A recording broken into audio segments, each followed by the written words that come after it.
Bolivia एक देश है। यहाँ बड़े शहर इतनी ऊंचाई पर हैं कि आगंतुक सड़कों पर बेहोश हो जाते हैं।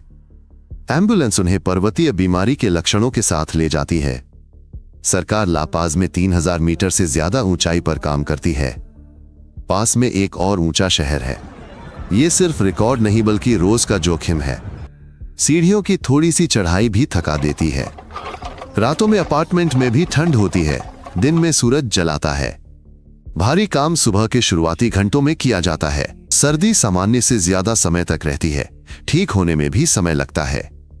बोलीविया को लंबे समय तक कच्चे माल की भूमिका में रखा गया। वे खनन करते थे और निर्यात करते थे, लेकिन निवेश कम था। चिली के साथ युद्ध के बाद बोलीविया ने समुद्र तक पहुंच खो दी। ये अब भी व्यापार को सीमित करता है। इससे डिलीवरी महंगी होती है और विकास धीमा होता है। राजनीतिक नीतियां अक्सर बदलती थीं, सुधार विवादों में फंस जाते थे, पहाड़ी इलाकों तक मदद देर से पहुंचती थी। लोग नौकरशाही के बजाय परिवार और पड़ोसियों पर निर्भर करते थे। सत्ता पर अविश्वास बहुत ज्यादा है, उम्मीदें भी सावधानी भरी हैं। ये कई सालों के अनुभव का नतीजा है, भावना नहीं।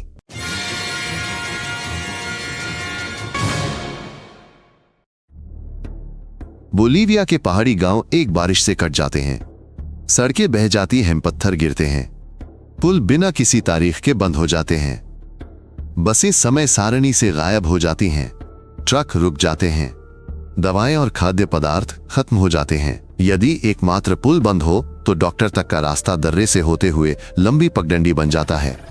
गर्भवती महिलाओं को शहर ले जाया जाता है। चढ़ाइयों पर इंजन गर्म होने का डर रहता है।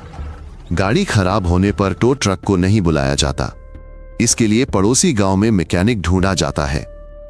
ये अलगाव हर साल होता है। ये जीवन की योजना बनाने में बाधा डालता है। बोलीविया की राजधानी लापाज और पड़ोसी ऊंचा शहर एक गहरा अंतर दर्शाते हैं। नीचे कांच और डिब्बे हैं, ऊपर ठंडे मोहल्ले हैं जहां हीटिंग नहीं है। एक जगह ब्रांड बेचे जाते हैं, दूसरी जगह जूते मरम्मत होते हैं और पुराने पुर्जों से फोन बनते हैं। बाजार सुबह से देर शाम तक खुले रहते हैं, क्योंकि हर दिन आय की जरूरत होती है। गश्त दल कभी कभी ही आते हैं। सड़कों पर निवासी खुद एक दूसरे की मदद करते हैं। ये अंतर यात्रा के किराए पानी की कतारों और लंबी सीढ़ियों में दिखता है। ये सीढ़ियां विभिन्न इलाकों को आपस में जोड़ती हैं। बोलीविया की अधिकांश आबादी स्वदेशी है। उनकी भाषाएं बसों, बाजारों और क्लिनिकों में सुनी जाती हैं। पारंपरिक कपड़े और रीति रिवाज रोजमर्रा की जिंदगी हैं। पर्यटकों के लिए कोई शो नहीं, लेकिन डॉक्टर, अच्छे स्कूल और स्थायी नौकरी तक पहुंच केंद्रीय इलाकों से बदतर है। समान काम के लिए उन्हें कम भुगतान मिलता है। दस्तावेज तैयार करने में ज्यादा समय लगता है। आवेदनों को औपचारिकता से लिया जाता है। समुदाय एक दूसरे की मदद करते हैं, इलाज और पढ़ाई के लिए पैसे जुटाते हैं, लेकिन बिना परिवहन, वकीलों और स्पष्ट नियमों के आगे बढ़ना मुश्किल है। समस्या सड़कों, चिकित्सा और अधिकारों की सुरक्षा में निहित है। बोलीविया के गरीब इलाकों की महिलाएं घर, व्यापार और अपनों की देखभाल करती हैं। उन्हें अक्सर कोई छुट्टी या मदद नहीं मिलती। उन्हें हिंसा का सामना करना पड़ता है। सुरक्षा पाना मुश्किल होता है। पुलिस धीमी है और अदालतें भरी हुई हैं। कई महिलाओं के पास अपनी आय या वैध कागजात नहीं है। इससे उनकी पसंद की आजादी छिन जाती है। ऐसे में स्वयं सहायता समूह और छोटे सहकारी बनते हैं। वे हिसाब किताब सीखते हैं, साथ मिलकर सामान खरीदते हैं और जोखिम साझा करते हैं।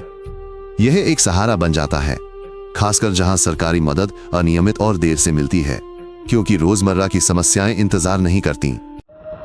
बोलीविया में नमक के मैदानों के नीचे लिथियम के बड़े भंडार हैं। दुनिया भर में इनकी चर्चा है। अनुबंधों पर तेजी से बात हो रही है, पर पास के गांवों में जीवन धीमी गति से बदल रहा है। स्थानीय लोगों के लिए कम नौकरियां हैं। नई सड़कें और पानी की लाइनें बनने में समय लगता है।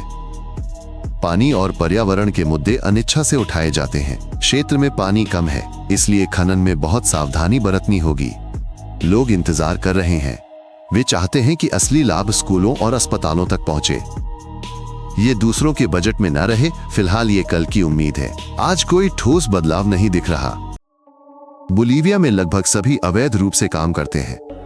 बाजार में व्यापार आम है, सामान ढोया जाता है। कार्यशालाओं में अनुबंध और बीमा नहीं होता है। बच्चे अक्सर बड़ों की मदद करते हैं। परिवारों को जीवित रहना होता है। पढ़ाई पीछे छूट जाती है। शिक्षक सुबह की पाली के बाद बच्चों को थका हुआ पाते हैं। बाल श्रम के खिलाफ कानून है, पर जांच पड़ताल कम होती है। गरीबी प्रतिबंधों से अधिक ताकतवर है। माता पिता उल्लंघन नहीं देखते, वे भोजन और किराए का भुगतान खोजते हैं। वयस्कों के लिए स्थिर काम के बिना बच्चों के अधिकार केवल कागज पर रहते हैं। खनन बोलीवियाई शहरों को पालता है, पर यह स्वास्थ्य खराब करता है।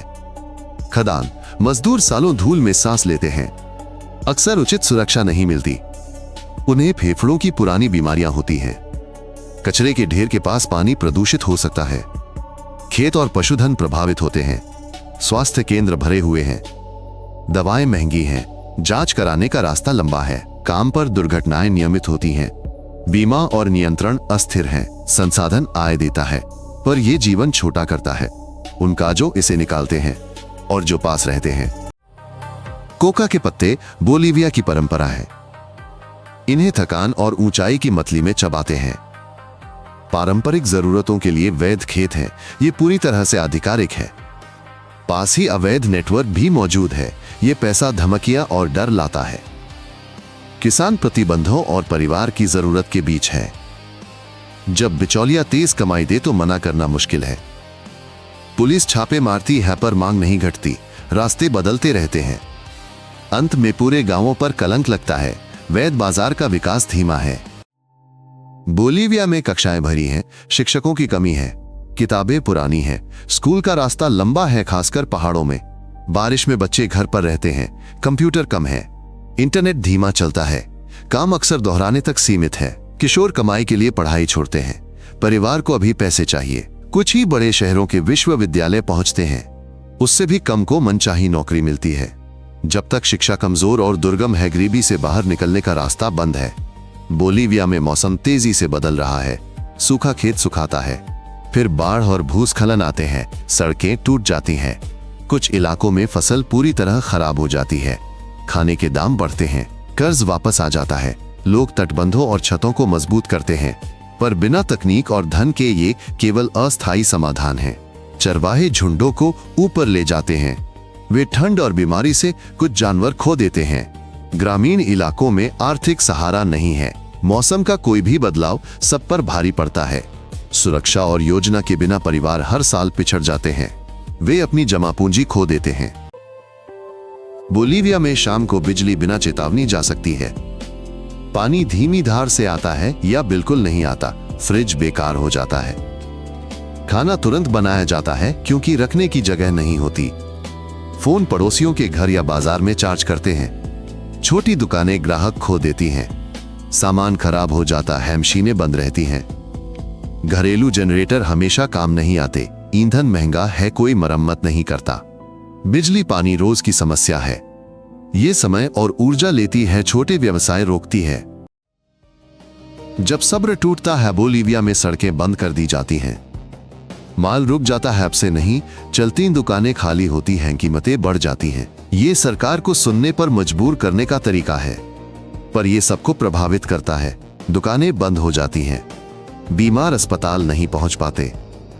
परिवारों के पैसे जल्द खत्म हो जाते हैं। ऐसा साल में कई बार होता है। समझौतों के बाद भी तनाव बना रहता है।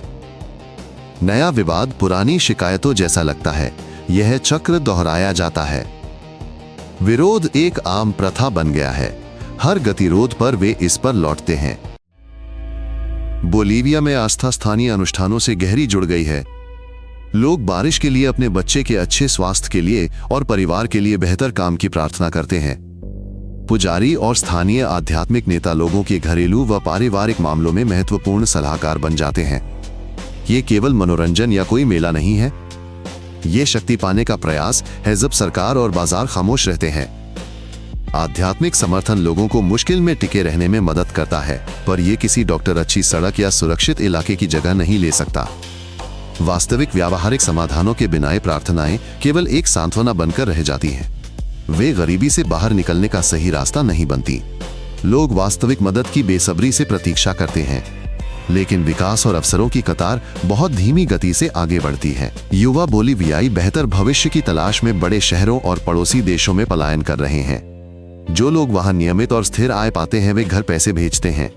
इन्हीं पैसों पर पूरे परिवार टिके रहते हैं। ऐसे में परिवार के सदस्य वॉइस मैसेज और कभी कभार वीडियो कॉल के जरिए ही आपस में जुड़े रहते हैं। वापस लौटना बहुत मुश्किल है। वहाँ काम के अवसर कम हैं, बुनियादी सेवाएं महंगी हैं और बदलाव भी बहुत धीमी गति से आ रहे हैं। लोगों के सपने बहुत ही सरल और स्पष्ट हैं। एक सुरक्षित गली हो, एक अच्छा स्कूल हो, पास में एक डॉक्टर हो और घर में बिजली की आपूर्ति स्थिर बनी रहे। उनकी उम्मीद एक दूसरे की आपसी मदद और छोटी छोटी सफलताओं पर टिकी है। यही उन्हें कभी हिम्मत हारने नहीं देती। यदि आपको ये जानकारी दिलचस्प लगी तो नए अपडेट्स न छोड़ने के लिए हमारे चैनल को सब्सक्राइब करें। हम सब कुछ संक्षिप्त में और सीधे मुद्दे की बात करते हैं।